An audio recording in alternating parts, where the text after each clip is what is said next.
Ladies and gentlemen, good afternoon, and welcome to this session here at the European Development Days 2017. Now, for the next hour and a half, we're going to have a crucial conversation about a group of people that the world just cannot afford to ignore. I'm talking about young people, of course. There are more young people in the world than ever before. And I think it's really important for us just to grasp what we're talking about here. So I need your help. I'm going to get the audience involved quite early on here. Could I have everyone on this side of the room up to here? If everyone here could raise their hands, please, just for a second.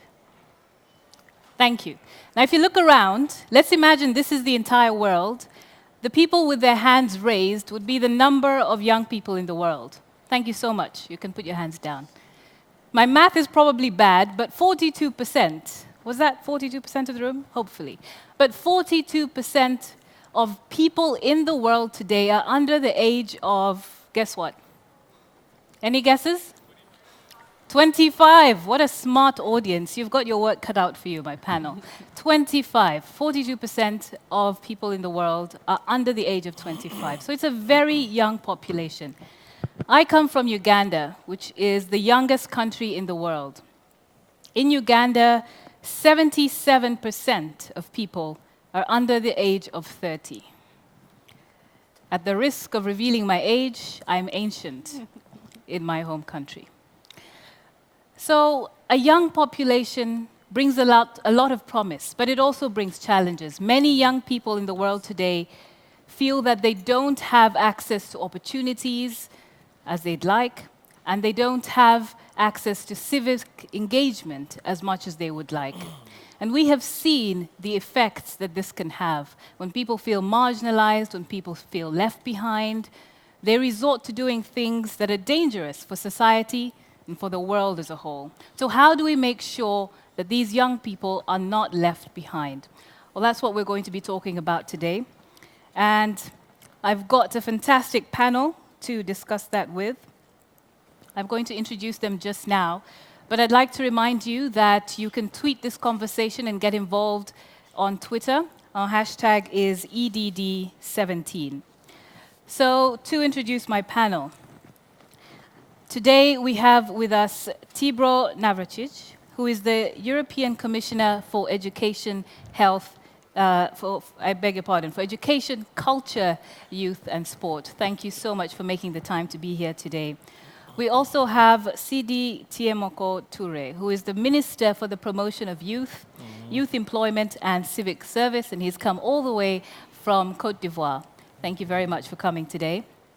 Also with us is Schneider, the Minister for Development Cooperation and Humanitarian Affairs from Luxembourg. Thank you so much for being here. And right next to me is Apio Okwiri. She is the President of the Erasmus Mundus Students and Alumni Association. Wonderful to have you, all the way from Kenya. And at the extreme end, we have, well, not the extreme end, but almost there, Frédéric Nollet, who is the Youth Initiative Project Leader from Nestle. Thank you very much for coming. And now at the extreme end is a very fashionable Leonardo Paraga. He is the he's an EDD 2017 Young Leader, and he's joining us from Colombia. Thank you very much for coming today. So, as we begin this conversation, I'll start with you, Mr. Navracic. When we talk about the state of young people today, and this problem that the world has, so many young people, but not quite enough opportunities, why is this important, especially when we talk about developing countries, where the majority of them are? Why is this an important issue for Europe, for instance? Why should we get engaged in this? Good afternoon. I think, first of all, it is very important also for Europe, but not only for Europe, but it must be very important for other continents as well, because there is a developing sense of community at a world level.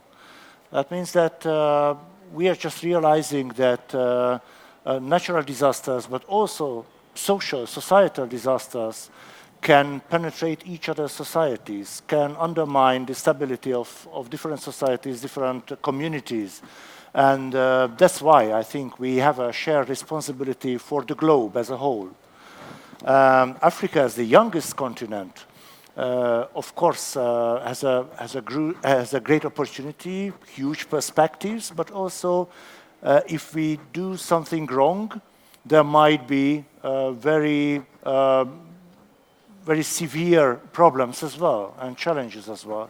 And that's why it's the best interest of Europe to help to support young people in Africa to make their own career, to find happiness and find life careers at home, not only because it's the best interest of Europe to have a stable society in the continent of Europe, but just because I think that's the best thing if one can find his or her own fortune at home, and among friends, in the family, in the loving parents or neighborhood, because economic stability, societal stability has a lot of components,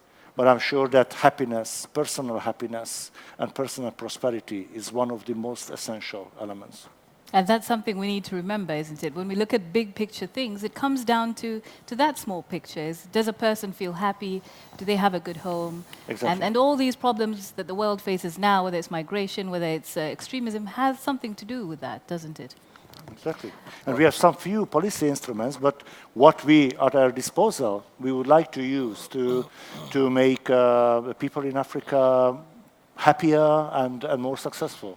And speaking of policy instruments, if we can come to Mr. Toure, from your experience, because you're doing a lot of work with youth employment in Côte d'Ivoire, what kind of policies and investments are you making to achieve what Mr. Navracic was talking about in terms of happiness and people feeling that they're in a space that they can thrive? Merci beaucoup de me donner.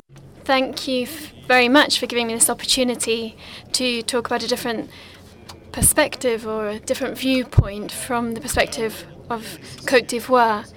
And I think what is important to realise is that half of the room are young and perhaps others are less young. But from an African perspective, we've seen that 60% of the African population is under the age of 35.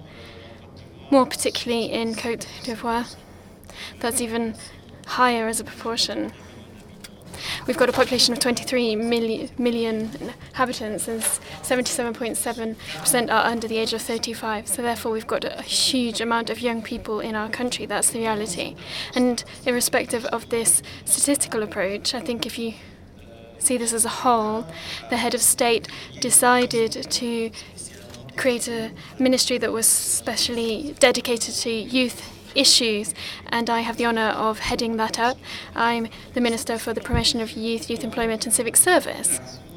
Therefore, this activity has been swiftly regulated by a youth strategy. There are 5 strategies there in order to specifically address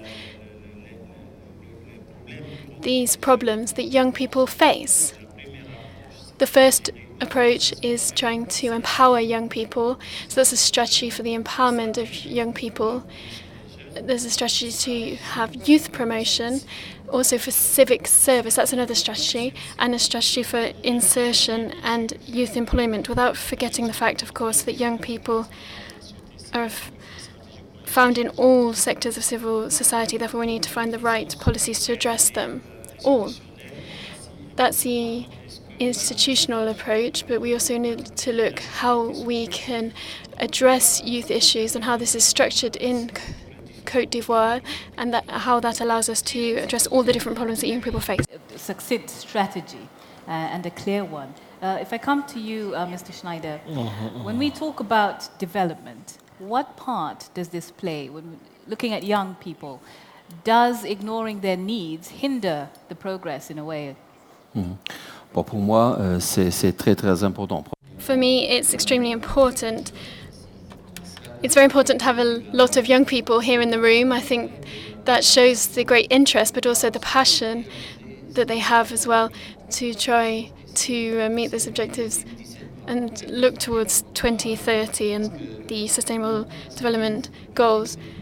Because when we set out these objectives, we thought that in order to implement these, to make sure that they would work, we would need to work with the new generations.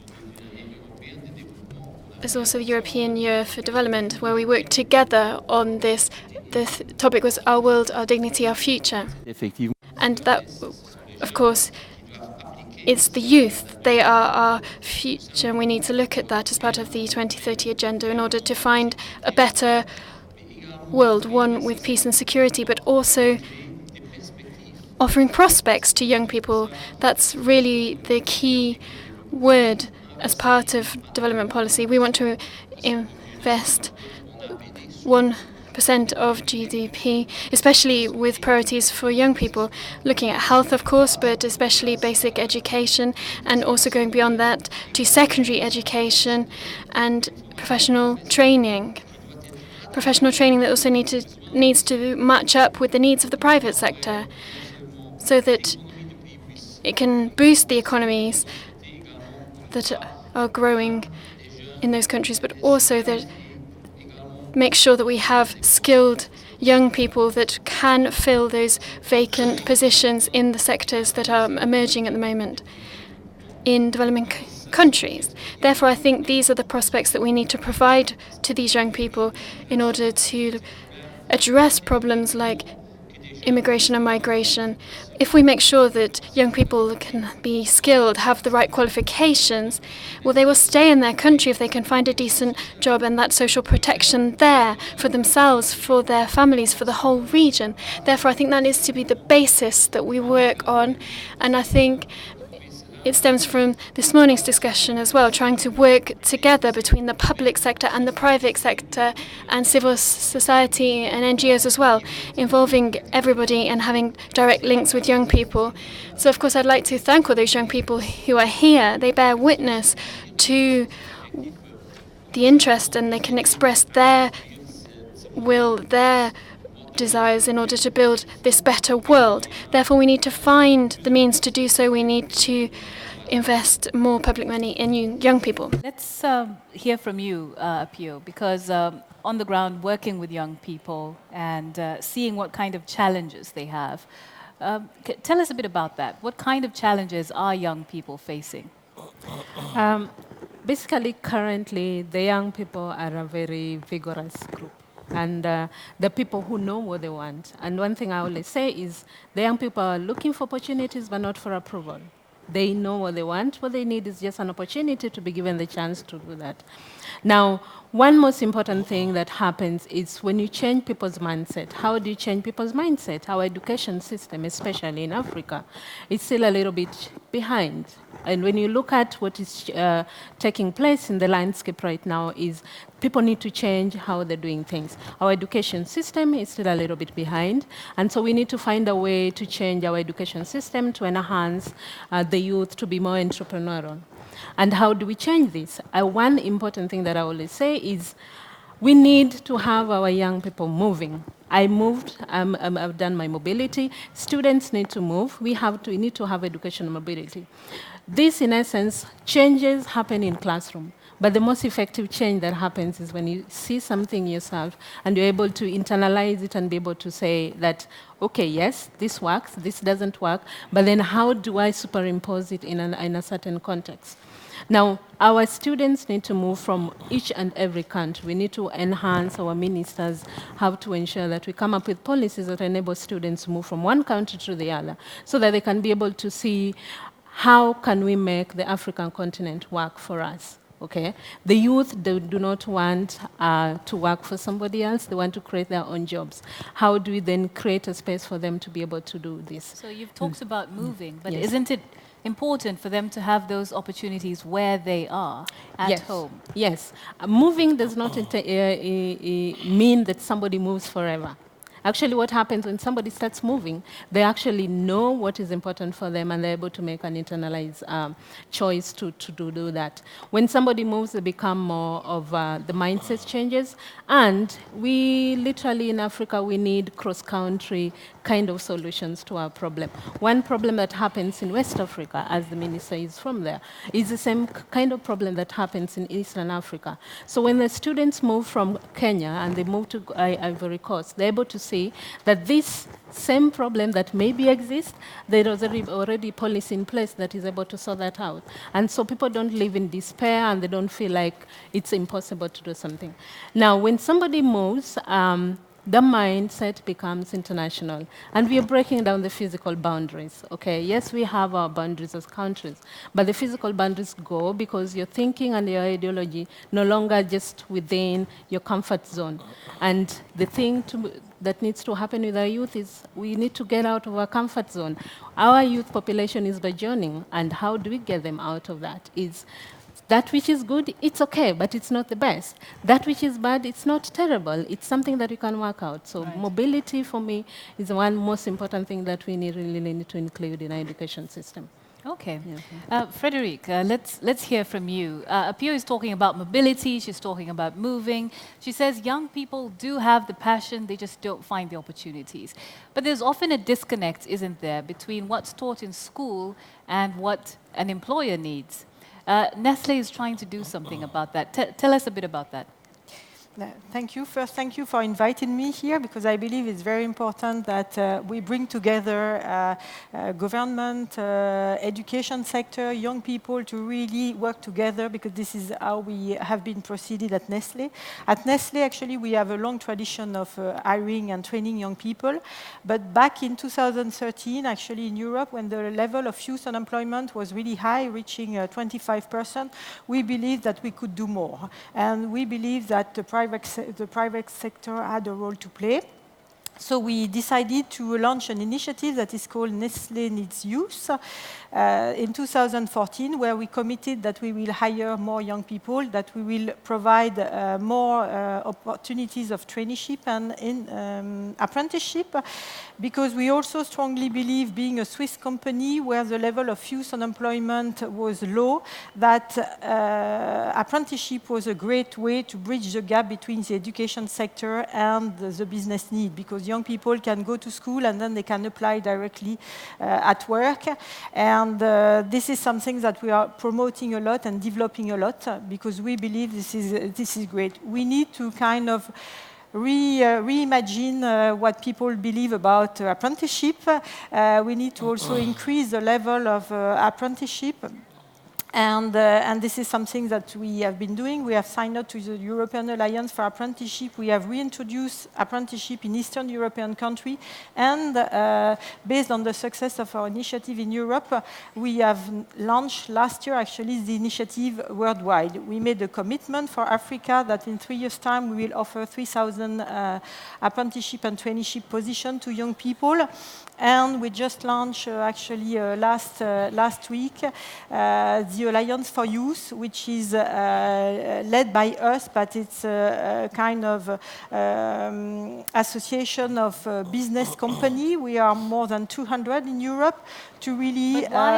Sorry, if I may just find out, why apprenticeship? Why not any other form of empowerment, like entrepreneurship, for instance? Why is apprenticeship such an important thing? Because we believe that actually the business need today has evolved tremendously, mainly based on the digitalization of the economy and the new jobs that are coming in.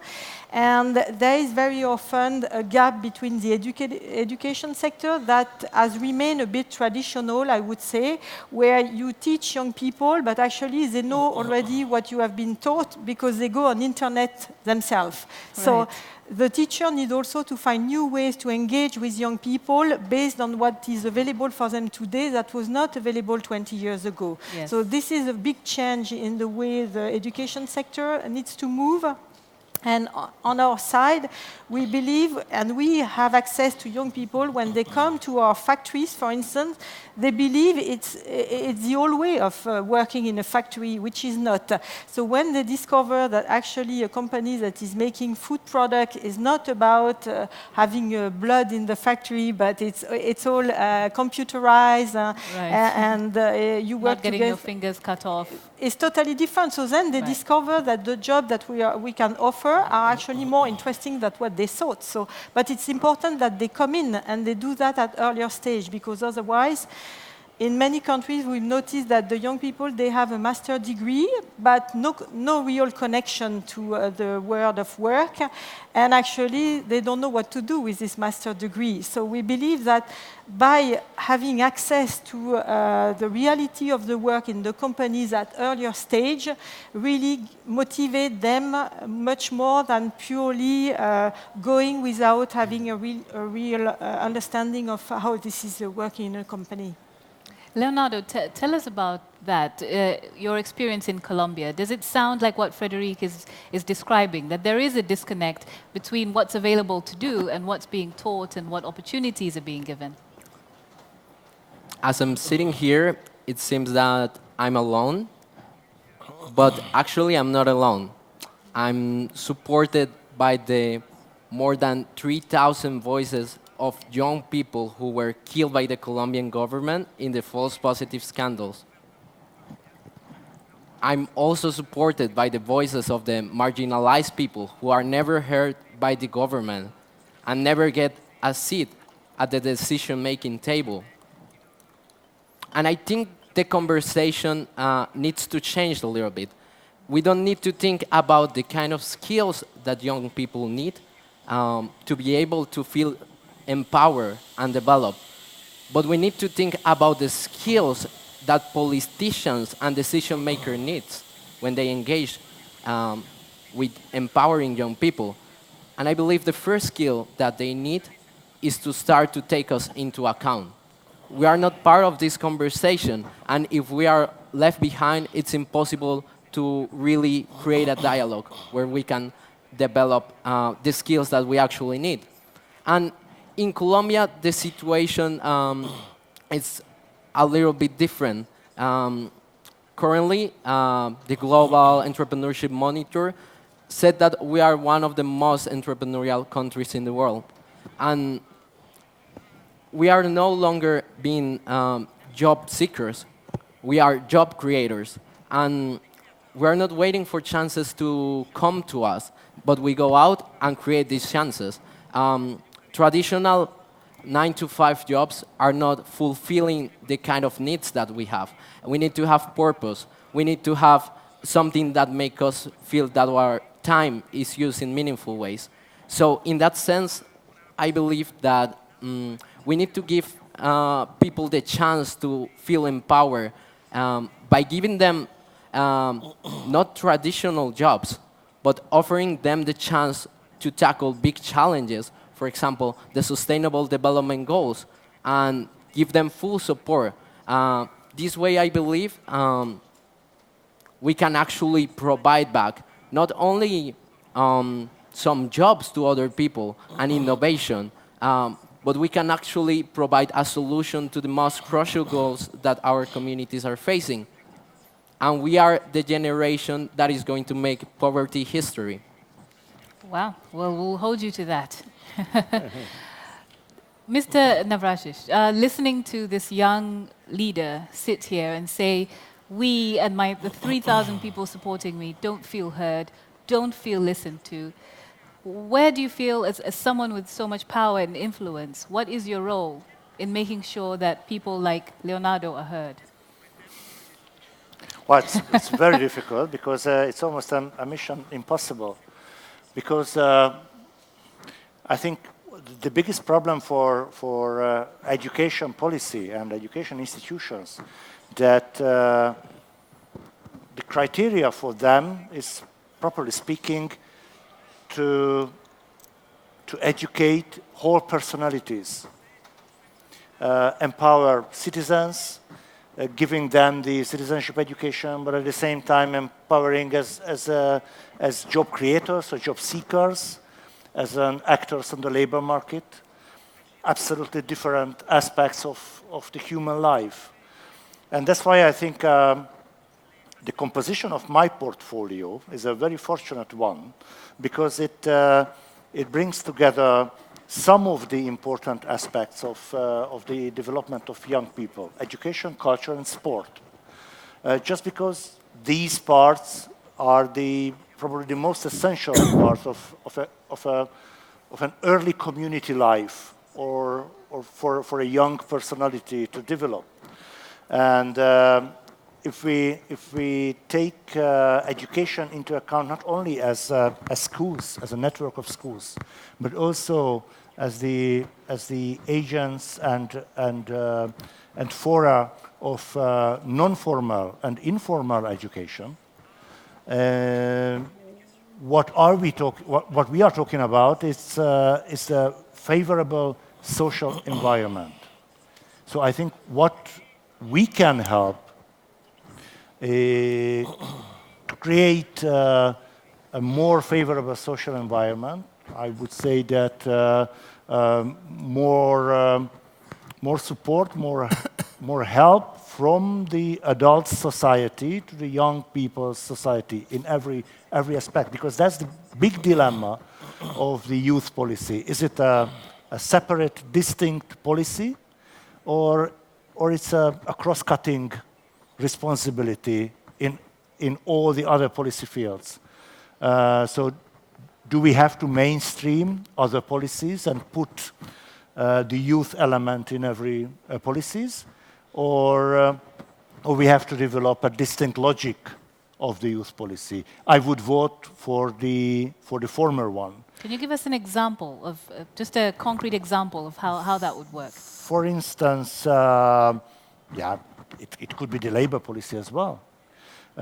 Do we have to develop a special scheme for helping young people on the labor market, or we have to put the youth element in every policies which can empower education, but also housing policy or social benefits cares, plus labor policy as well, and making a more comprehensive approach to address the single challenge, which is called youth unemployment.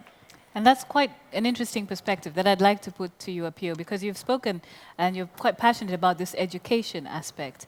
So if we talk about what's being described there, if there was a youth aspect to every policy, be it education, be it housing, be it labor, what would that change? Because you've got a situation in Africa, for instance, where Africa needs to create 18 million jobs a year just to absorb all the graduates who are coming out. But where are the jobs coming from? So by doing that, are you creating a system that responds more to the current needs? Yeah, I think we literally need to change and have it more integrated. I think the problem that exists right now is we're creating policies for the youth and not involving the youth in formulating those policies or in implementation of those policies. So you find a case whereby there is unemployment. So for youth, but not by youth. But not by the youth. The youth are rarely involved in the process of the policy.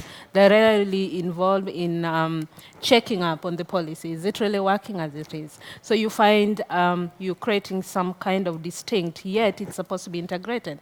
And also when you look at the different level in social circles, in the different ministries, how are they interconnected?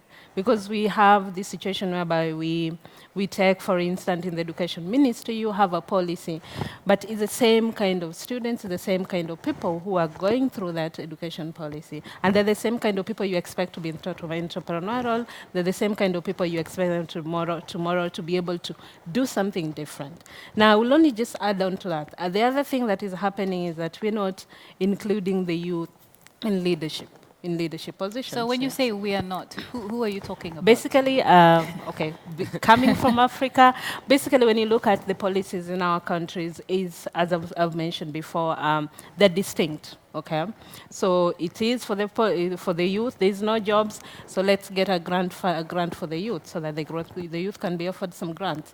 But then at what level in this policy making are the youth involved in this leadership position? And in 20 years' time, they are the same people who will be seated at this other side of the table. So how then do you get them involved? You can only do that if you involve them in throughout the process so that they learn by doing. At the same time, they're also able to do the implement what is it that they see at the table. Okay. So, Mr. Schneider, I know that your ministry does work in West Africa. You're encouraging entrepreneurship.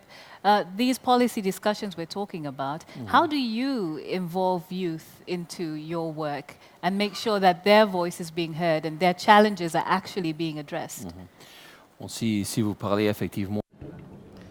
If you're talking about development cooperation with our partner countries, these are 7 countries, 5 in Western Africa at the moment.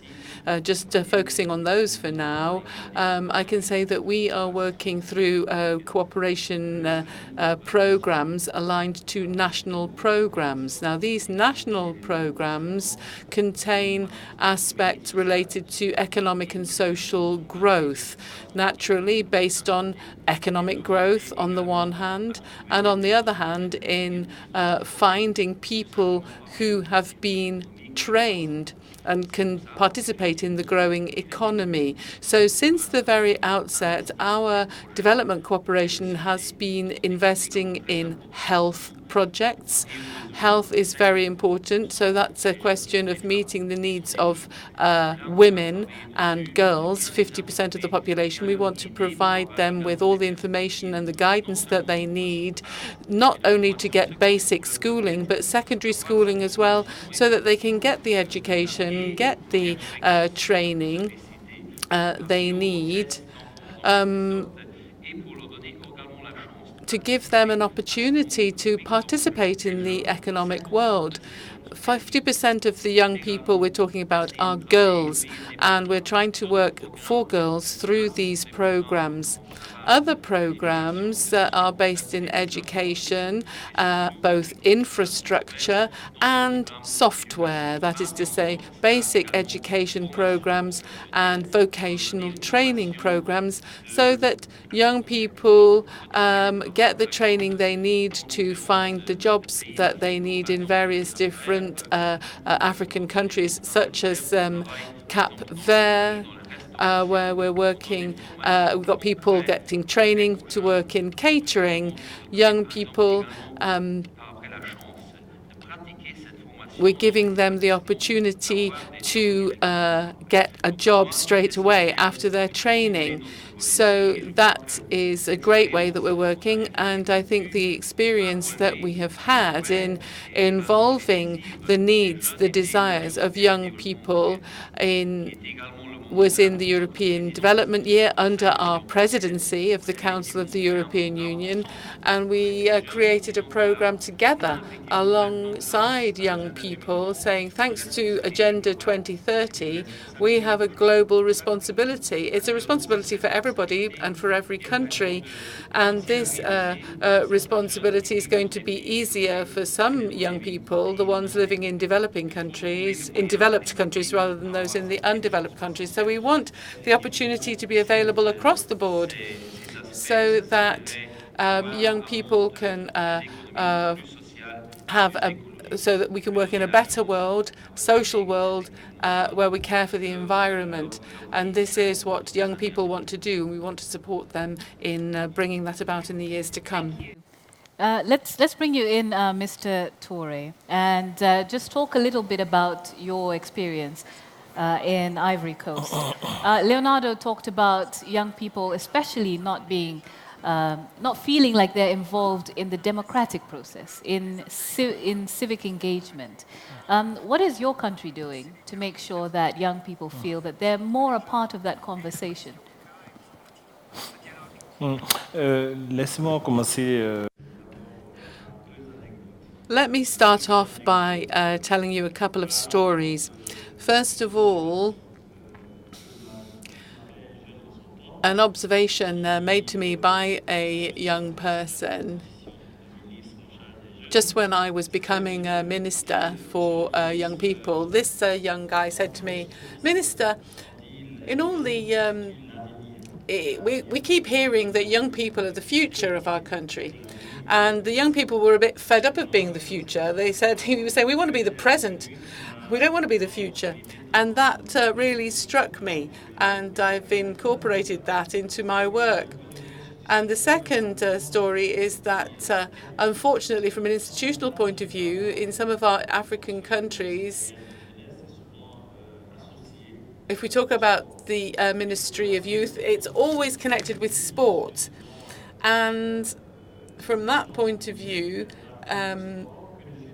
we talk in the ministry more about sport than young people.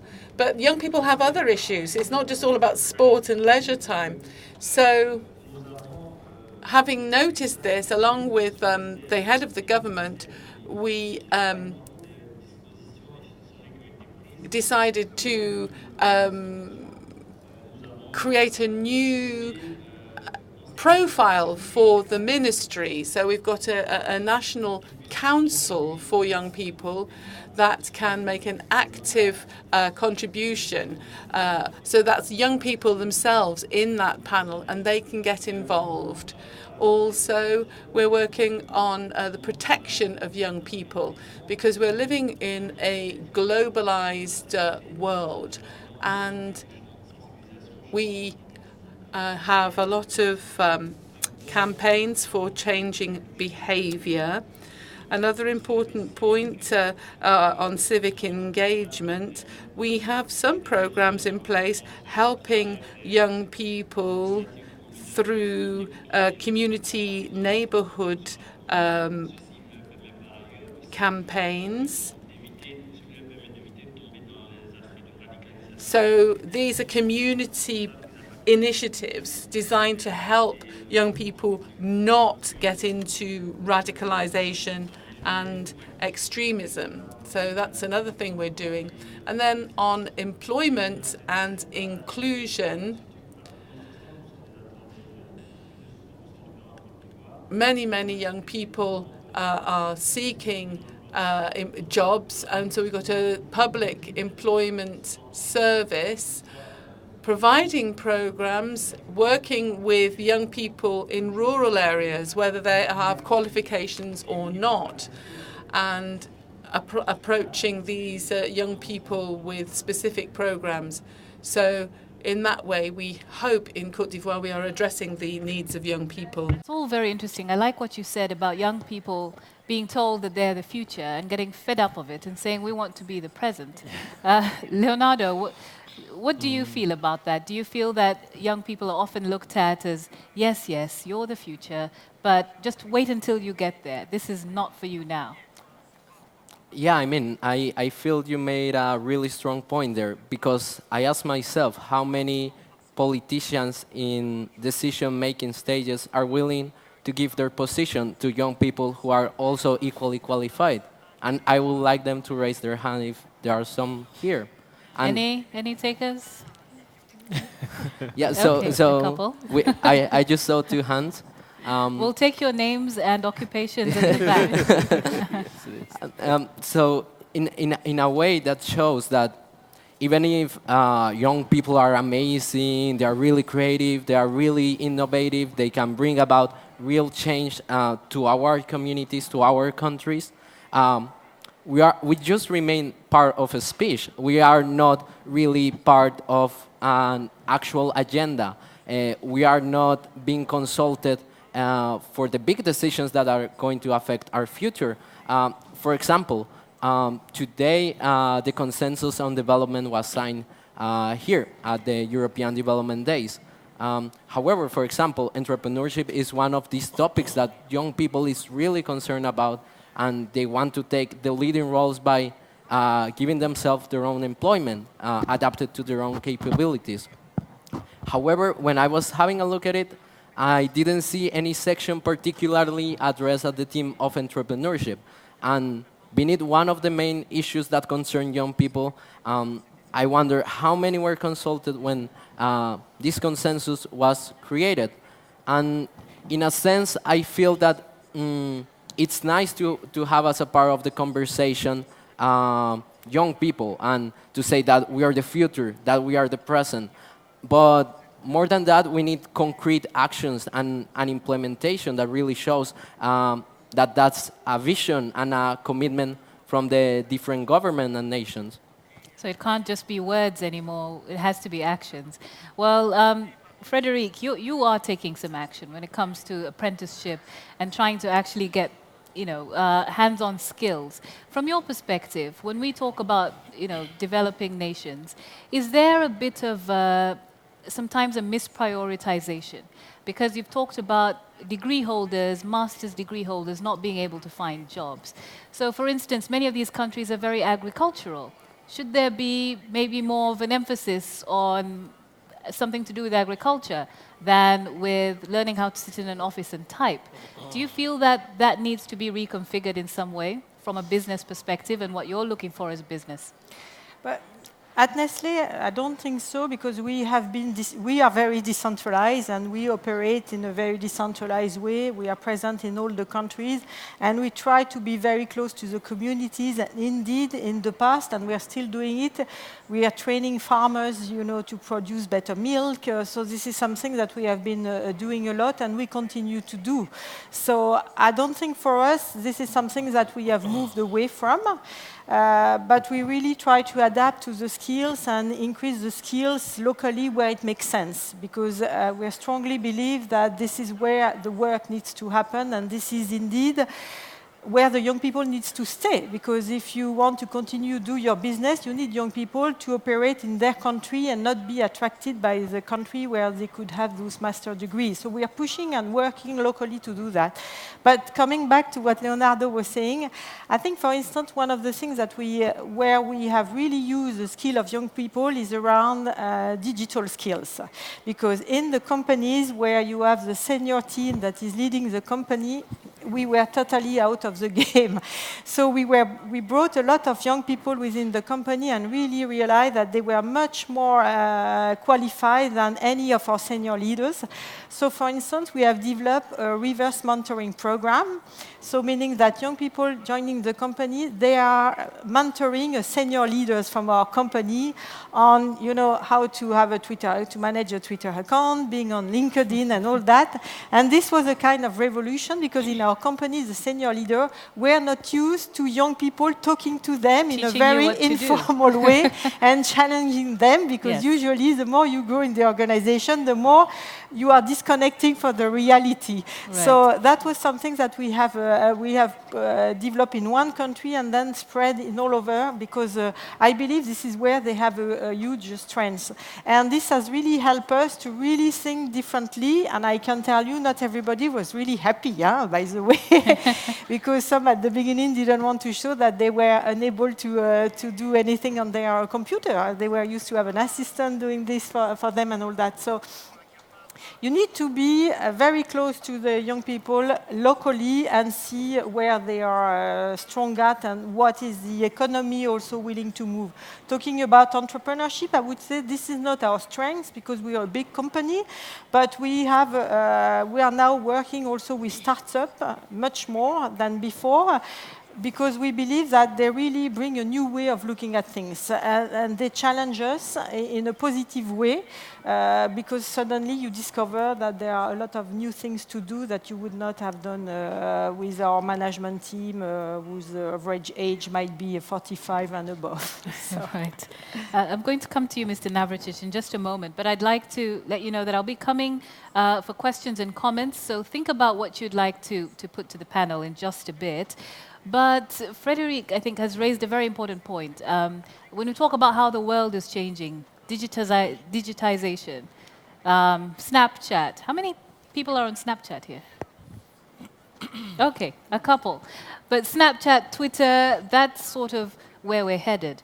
But how do you prepare for a world that you don't know what it will look like? Because 15 years from now, the world could look very different. We're now talking about robotics. We're talking about artificial intelligence. So how do you prepare young people for a future that nobody really knows what it will be? Well, I can feel a word consensus on that topic, because both skills were just mentioned here. It's entrepreneurial skills and digital skills. I think those are the two key competencies for the future's world. Because if you have an entrepreneurial skill in a broader term, I mean, it's not only making business plans and running a company, but also to be a responsible, autonomous citizen of a democratic society, it funds your own standing. On the other hand, if you've been educated in digital skills as well, that's the contemporary literacy. But we must not forget the traditional literacy as well, because we have some serious problems with the level of literacy, not only in other continents, but also in Europe, for instance. And 1/5 of the Europeans has serious problems with reading and writing. And 1/4 of Europeans has serious problems with numeracy. So we have a lot to do in those aspects as well. But I would say that digital skills is the contemporary literacy, which means that by learning digital skills and equipping young people with digital skills, we can broaden up their career path, and at the same time we can open up new perspectives in the world. You just mentioned virtual communities, social media. We still cannot see clearly how the social media revolution will change democratic societies, for instance, power structures, or legitimacy processes, or economies. How many new branches of an economy will develop from the disruptive innovations of social media or other parts of digital economy. So I think we need broad skills, horizontal skills, and the two most important skills are the entrepreneurial and the digital skills today. Right. A real chance, real opportunity for young people there. Just before I open it up to the rest of the floor, I'd like to invite Sanaa Earthwise, who is an EDD17 young leader, joining us from Morocco to share her perspective. And after that, we'll take another 3 questions and hear some responses from our panelists. Go ahead, please. Thank you so much for the invitation. I have 4 minutes and I have to summarize what I think about this interesting issue. So basically, this panel just summarized and gave me like an insight about conclusion of my 30 travels to different countries in different parts of the world. So basically, it gave me an insight that challenge today that young people have is getting a job. I can see many young faces here. And if I ask each one of you, what is your challenge? What is your current challenge? Or what was your challenge when you just graduated? I assume you will say getting a job was the challenge. Today we are the youngest generation in the world. The moderator has illustrated that earlier. 1 in 3 people are under the age of 30. 90% of these people are in developing countries, and most of them are in Africa, the land of opportunities and challenges. I was just thinking how I'm going to summarize my insight into elements. So the first one is the issue we have with lack of concrete implementation of policies within our institutions. When learning is based on learning by rote instead of preparing the young generation to integrate the global market and to integrate the job force. This is one issue that we have, and I believe that people who at least come from developing countries can share this with me. Lack of investing in young people when it comes to promoting their skills or investing in provide them with investing in terms of services, finances for those who want to create jobs themselves. The second issue that we have is lack of integrated sustainable partnership. This panel kind of illustrates the relationships we have between the South and the North. As you can see, supporting development is not charity, ladies and gentlemen. You are concerned as much as we are. Basically, today in Africa, because it's the continent where I come from, we have two countries with very critical situation. We have Egypt and we have Nigeria. Egypt with more than 80 million of people, and Nigeria with more than 100 million of people. These people who live under serious critical situation, or most of young people that I've met from these countries, the only thing that we're thinking is, if I don't get a job, I'm going to migrate. I'm going to cross the borders in order to get a better life. You are concerned as much as we are, because in the upcoming years, we might face other migration flows. How are we going to react upon that? And this is where it comes, the issue of partnership. We have to kind of revise the way we see supporting each other. And I will just try to conclude my insight on that sense, where through my travels and my work with young people, I came to a conclusion that the necessity is the mother of invention and innovation. And if we really want to support young people, it's not by creating jobs for them. It's by let them and invest in them to create their job themselves to others. Because today, and with all the challenges that we have, still we have many opportunities that we really need to invest in. We need to invest in young entrepreneurs who are willing to create jobs to other young fellows. Thank you so much for having me. Thank you very much, Sanaa, for your contribution. And you kept time too as well, so that was wonderful. I'd like to open it up to the floor now. We've got quite a few hands. Let's take three. We'll start over there and then work this way. So just let us know who you are, and then please do keep your comment or question quite brief so we can get as many as possible. My name is Karel Uitendalen. I'm Belgium, and I'm working with 10 different private companies who are involved in a program called Circular Migration for Highly Educated African Citizens. Engineers, economists. We offer them a job for 1 year here. I go there, they get selected in Africa, we offer them a job for 1 year here, and then they go back. And the idea is that they are going to develop Africa, not us. Okay. Well, thank you for sharing that. I'm Juliana Ludum, and I'm a member of parliament in Malawi, and I'm considered a young person. And every time I listen to such a discussion, I see one of the disconnect we have when it comes to addressing issues of young people. We focus more on policy, which is more urban-based. Like in Africa, majority of the young people stay in rural areas, 85% or more. Unless we organize the structures in the rural area so that we can meet the young people in the small units in the rural areas, so that even the SDGs can be operationalized in the small units in the rural areas, our story for young people will continue, that we're addressing the young people. That innovation ought to happen in the local area, in the rural area. Otherwise, we'll continue talking because it's more of policy other than implementation where they belong. Thank you. Thank you very much. We've got a few over here. We can take two more, and then we'll get some responses and then come back. Go ahead, please. Hi, I'm Stephanie Becraft from the European Youth Forum, so the platform of youth organizations here in Europe. I just wanted to kind of say a little bit, thank you also for bringing in the issues of kind of cross-cutting policies and youth across different policy fields, and also addressing the issue of education not just being for the labor market, but also for preparing young people also for life, and being also something that is across the entire life and not just within schools.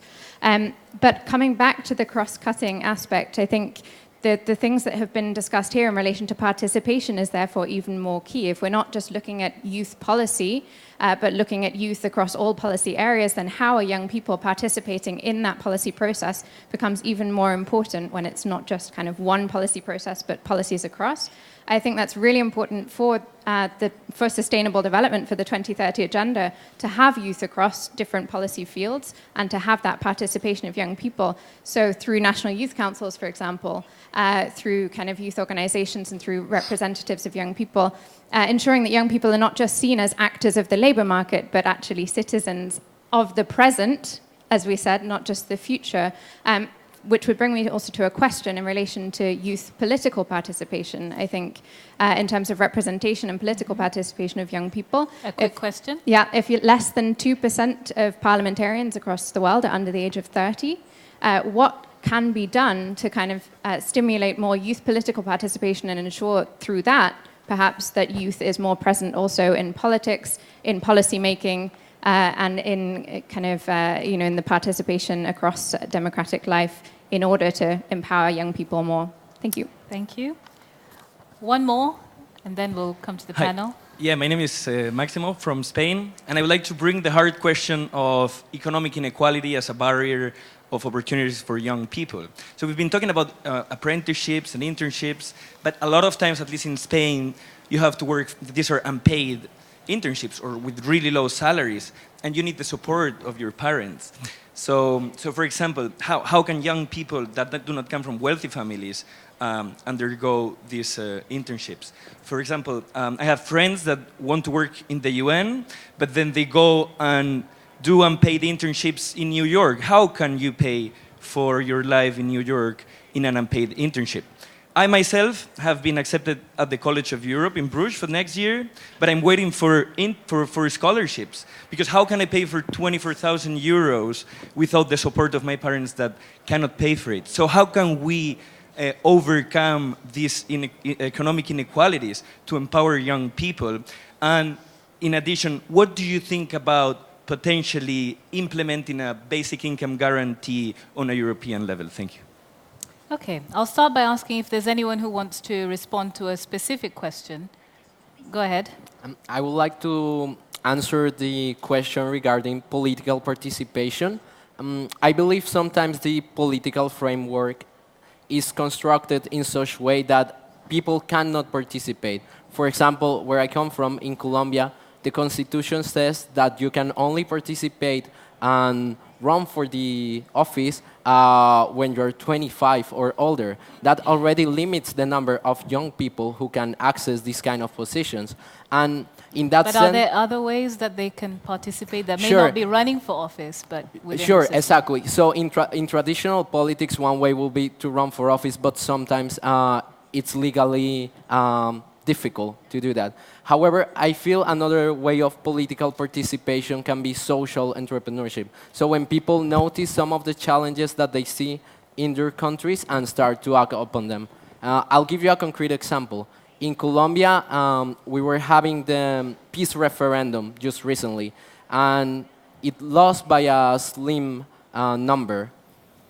And when we saw this situation, people started to mobilize because they, after more than 52 years of war, we really wanted to have peace in our country.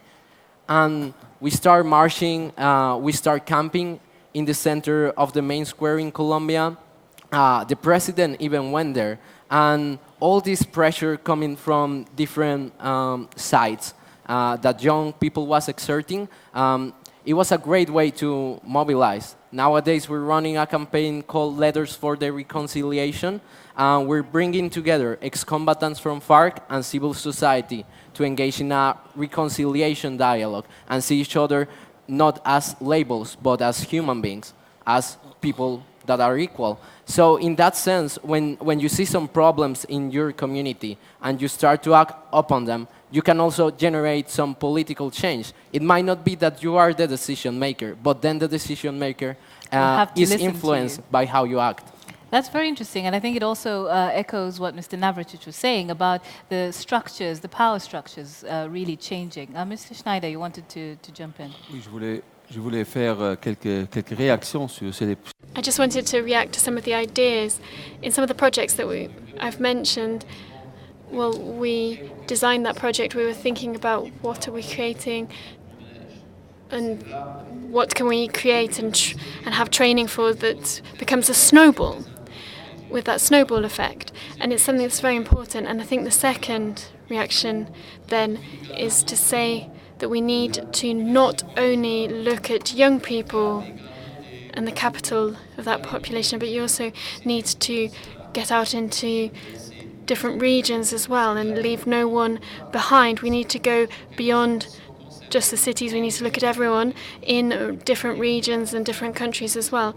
And to come back to your question at the end about youth involvement in politics, we have to realize that I've had some very interesting contact with our youth parliament. In fact, they've got some very specific ideas. They've been looking at various topics, and then they have these discussions together with the relevant ministries. I think this is a platform outside of those existing local parliaments. I think something else that can look at the different problems that arise in their municipalities, in their regions, and in their parliaments afterwards. I think it's essential to discuss with young people, to take them seriously and to involve them in politics as well. Mr. Toure, Stephanie asked about political participation going away from policy and becoming a reality. And you told us that wonderful story, of course, about youth being the present. So how does that work in Côte d'Ivoire, for instance?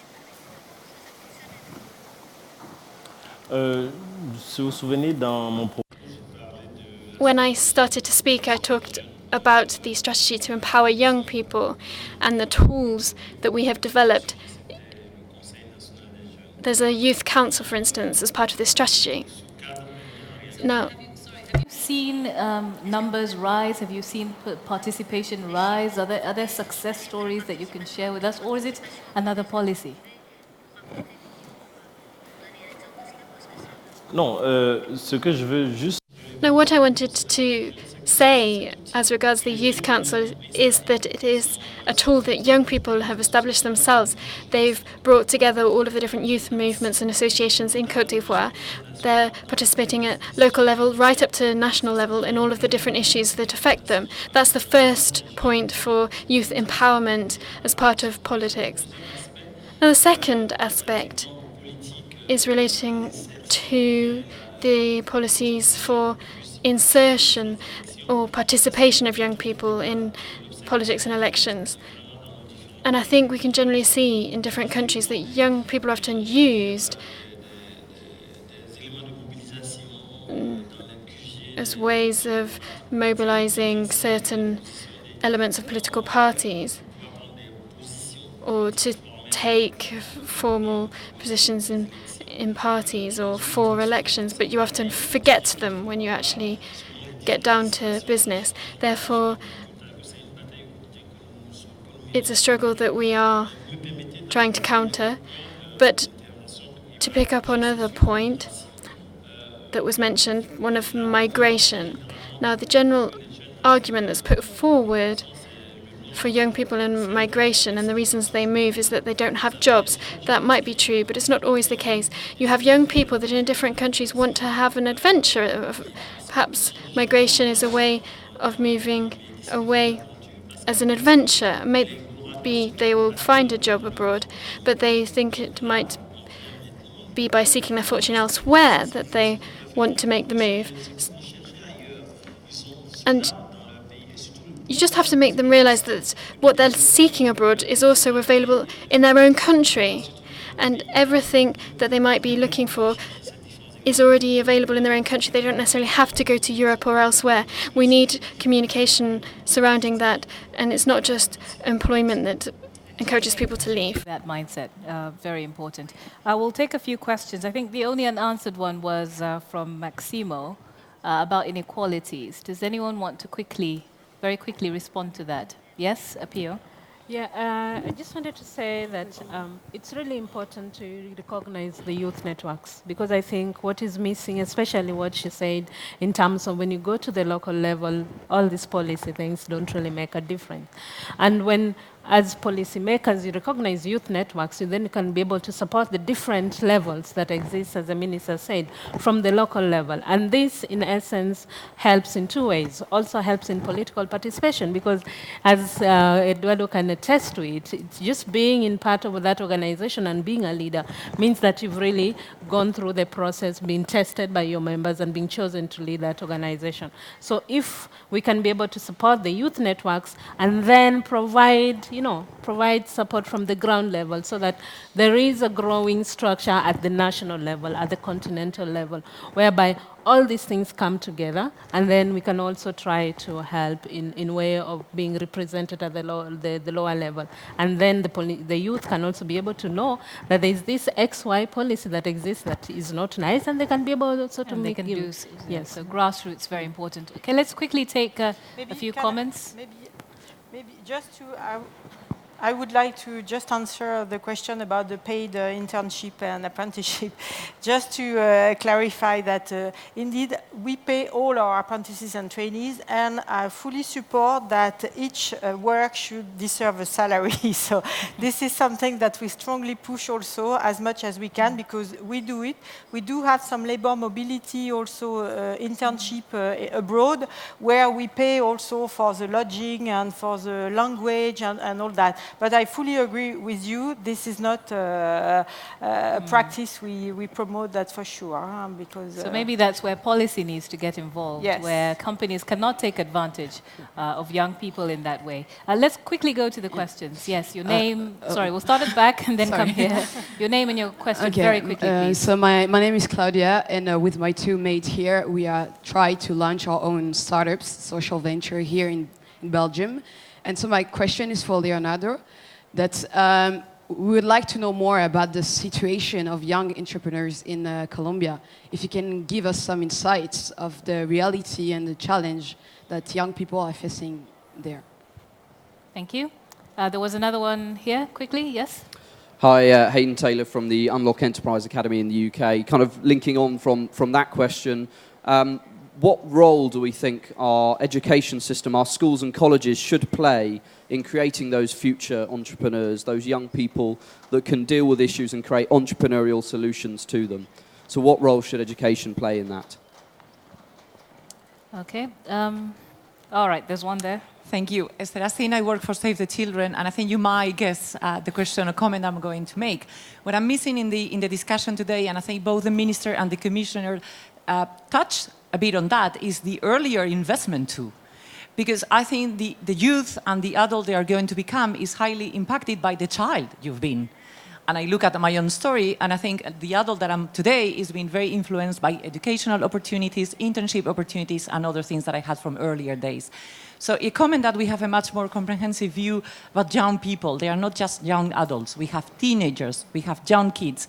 And if a girl gets married too soon, as the minister said, I'm not sure that it's going to become an empowered woman. So let's keep that in mind and strengthen particularly the good examples that we have about child participation in many countries, where children themselves have been their own advocates, not my own organizations, but themselves, and they mobilize asking for political change. And young people are doing the same. How we can join forces. Thank you.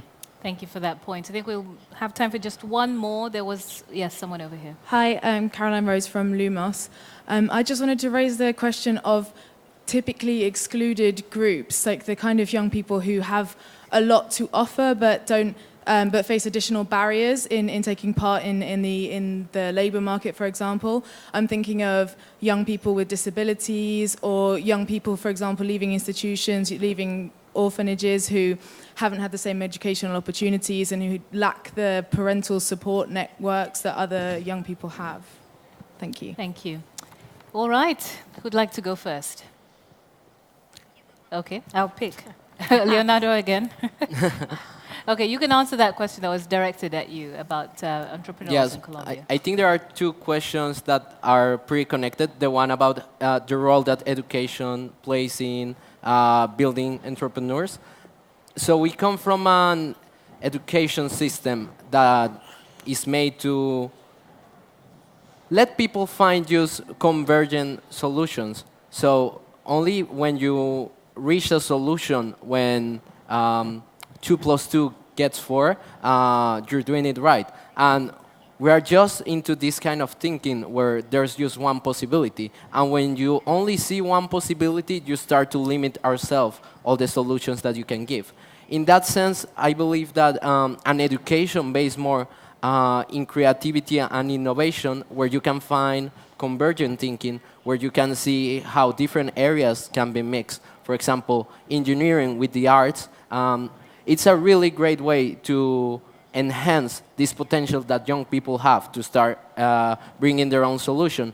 And I think one of the best ways to do it is also user innovation. If you have a problem, for example, bringing your files to the school in a work that you're doing, then you might create a web platform to fill this gap. And that's basically what Dropbox is about. So we can find many examples like this one that are basically just people finding some solutions to the problems that they're facing. Just that in school we're talking about a lot related with theory, but not with concrete things that we see in our lives. So maybe this chief can help us a lot to get there. So basically, education should teach young people how to think, not what to think. Yeah. Because it's about creating solutions. Exactly. So it's having the mindset to solve problems and not just a mindset of I need to do A, B, C, and that's my only chance. Okay.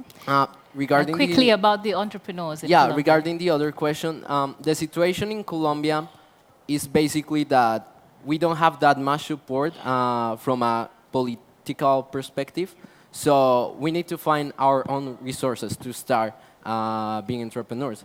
In my particular situation, I created the Bogotá Foundation 4 years ago, and it was done through international funding. Basically, I won a program in Germany where they gave me the seed capital to start implementing this idea in Colombia. That is basically about changing mindsets through art and culture. In that sense, like sometimes when you don't have local support, you also need to look for external support. And I think this really goes with the international cooperation. And we see this link between Europe and South America, Europe and Africa, and there are great opportunities that we can tackle in to get the necessary resources to implement projects that can have a meaningful impact in our communities. Thank you. Mr. Navracic, I'll pick on you. Would you like to respond to that point about widening the conversation on young people? It's about children as well. Yeah, I think that's a very relevant remark, just because our data suggests that the earlier you start educating children, actually, the more successful will they be. And I think that's why we have to look not only at schools, but we have to go beyond schools, beyond formal education institutions. We have to use all the opportunities given by non-formal and informal education in entrepreneurship as well, because sometimes the most useful skills come in not from the classroom, but from a lab, from a workshop, from a peer group, or the best ideas can come from those neighborhoods and or social environments.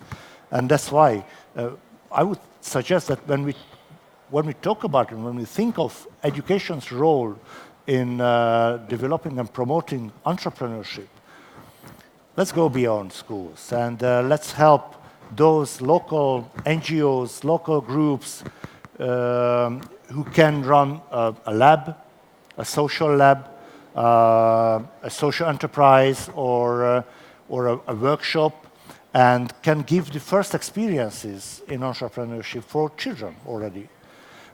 Because I think what we have to educate is not only the knowledge of entrepreneurship, but only the culture of failure and bankruptcy. How to stand up and restart your enterprise, how to make it successful, how to build a community via your enterprise and via your business activities. Those are also very relevant societal skills. Yes. And we have to educate young people in this respect as well. Well, as they say, you learn more from failure than you do from success.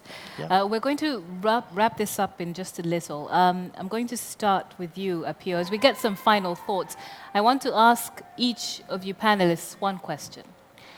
And that question is, what one thing, I want you to pick one thing, I know it's difficult, but just one thing that you would like to see change, that you think would make the biggest difference for that 42% that we've been talking about today.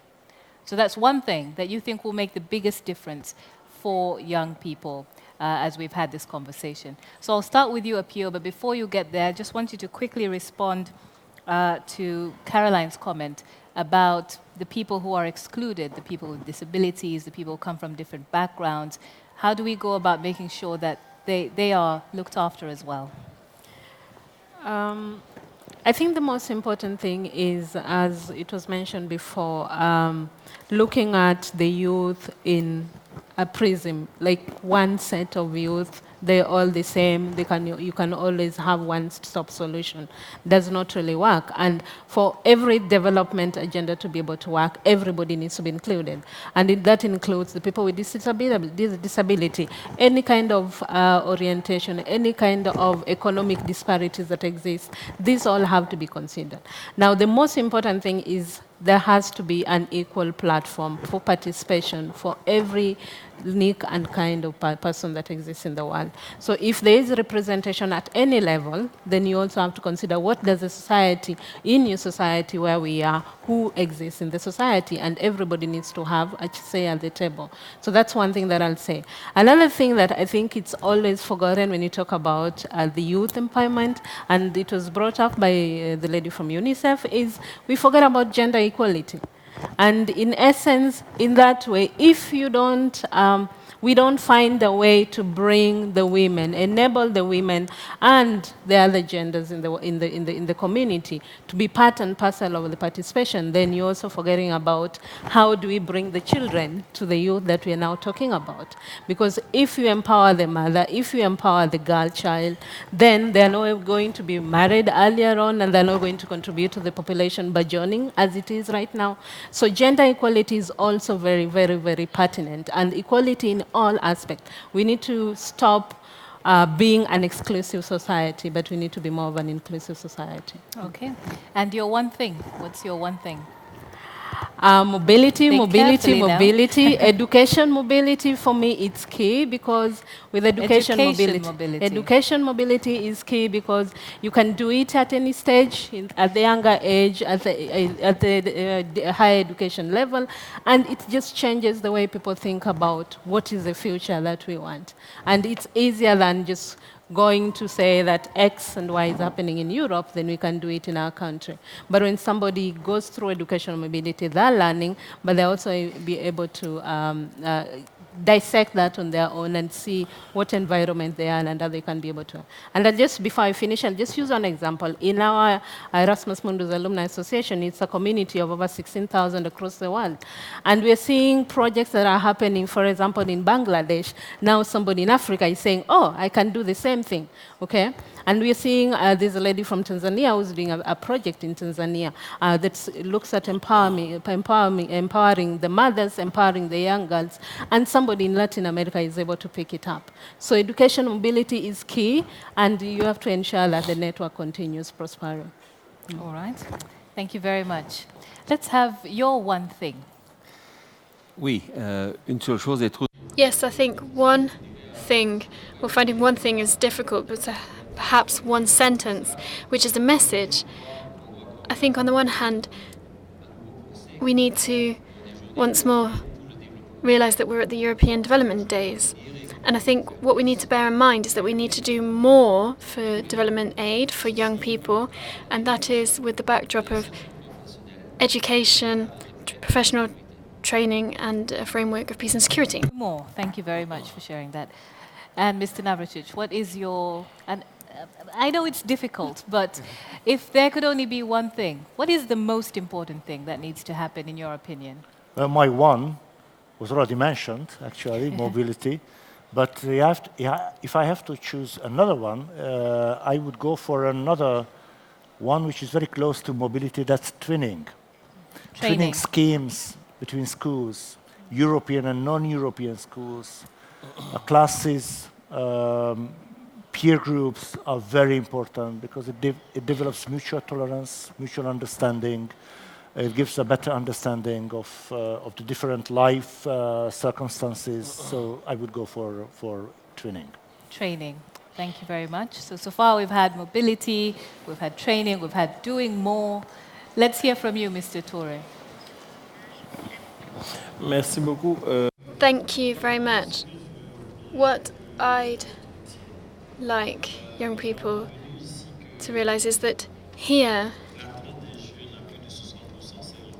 well, I think what most people, when they're young, are worried about is employment and insertion. And I think all of our policies that we develop in our different countries and different areas, well, I would really recommend that all of these policies address young people in order to boost them, to help them transform into entrepreneurs.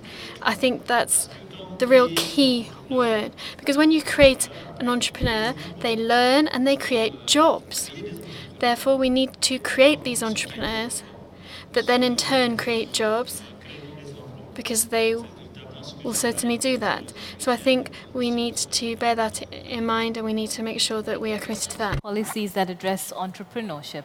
Let's hear from you, Frédéric. What's your one thing? Yes, for me, the main thing in the society we are living in is to give hope to young people and to children that one day they will achieve their dream and get a job, whatever, being an entrepreneur or a salary or whatever. And I think this starts a lot with the way you are raised as a child at school. Stop saying that you are good at and wrong at. Stop having a teacher delivering some knowledge without empowerment for the young people, but give them self-confidence that they are able to do something later in their life. And I think if we manage to achieve that, we ensure that the next generation will deliver great things, I'm sure. Hope, very important. Leonardo. When we make decisions about young people, we should have young people at the table. And this also implies creating the right framework for them to develop all their capabilities. And I not only mean in a political level, but also at a society level.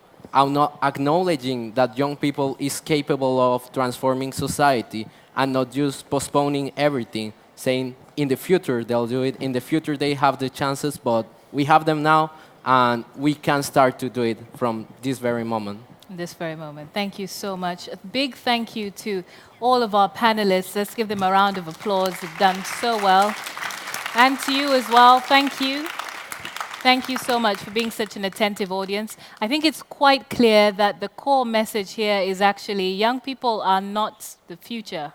They're the present. They are now. Our policies need to reflect who they are. They need a seat at the table now, and these are things that need to happen. Thank you all very much, and enjoy the rest of your evening.